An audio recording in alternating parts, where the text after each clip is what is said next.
Sur le tarmac, les décollages s'enchaînent. Sébastien Dubreuil est à la tête d'une flotte composée d'une dizaine de petits avions, comme celui-ci. Voilà, donc ici vous êtes dans un petit jet qui peut accueillir jusqu'à 6 passagers et un pilote, et qui vole à 750 km/h. Sur les 3000 heures de vol que réalise sa compagnie tous les ans, 90% concernent des vols d'affaires. Parmi ses clients, de nombreux entrepreneurs, mais pas seulement. On a souvent, et même plus souvent que les chefs d'entreprise, des techniciens, des commerciaux, des cadres, qui l'utilisent pour aller en général vers des sites de production qu'ils ont en France ou à l'étranger. En France, le secteur emploie 100 000 personnes. Sur l'année 2021, on recense près de 243 000 départs et arrivées d'avions d'affaires sur le territoire, soit une croissance de 2,5% par rapport à 2019. Un engouement que constate aussi Sébastien. Des nouveaux clients qui arrivent, mais la croissance, je dirais, relativement raisonnable, de l'ordre de 10% par an, et elle continue. Et on a un outil on arrive à vendre parce qu'il est rentable. Il est rentable pour les entreprises.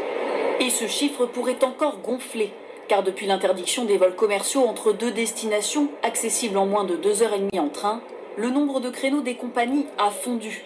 De plus en plus de cadres se rabattent sur l'aviation privée.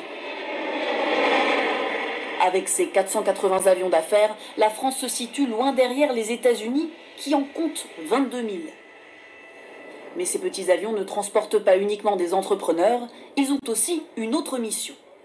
C'est les vols sanitaires. Il faut savoir qu'en France, chaque année, plus de 1000 vols sont faits en France pour des transports d'organes. Et par exemple, l'aviation d'affaires a permis pendant la pandémie de rapatrier plus de 800 de nos compatriotes. Si ces avions sont aujourd'hui pointés du doigt, c'est 50% des vols sont effectués pour des distances de moins de 500 km. Un passager en avion privé émet 10 fois plus de CO2 par kilomètre qu'à bord d'un vol commercial, 50 fois plus qu'en prenant le train. Cela représente environ 0,2% des émissions de gaz à effet de serre mondiales. Il y a un problème d'image. Aujourd'hui, c'est très difficile de justifier d'utiliser autant de kérosène pour 4 personnes que pour 100 personnes. Pour que ça passe auprès du grand public, il faudra passer par un avion qui soit beaucoup plus économe. La recherche avance et les avions électriques sont en passe de devenir une réalité. Ce modèle, par exemple, pourra prendre 8 personnes à bord et voler jusqu'à 600 km/h. L'aviation d'affaires a tout intérêt à se verdir pour des raisons écologiques, mais aussi économiques. Il faut bien voir qu'un avion électrique coûte infiniment moins cher à l'heure de vol qu'un avion standard. Parce que la maintenance, principalement la maintenance du moteur, est beaucoup électrique qu'avec un avion thermique. Une heure de vol en avion électrique coûte environ 800 € contre 3 000 € pour un avion thermique.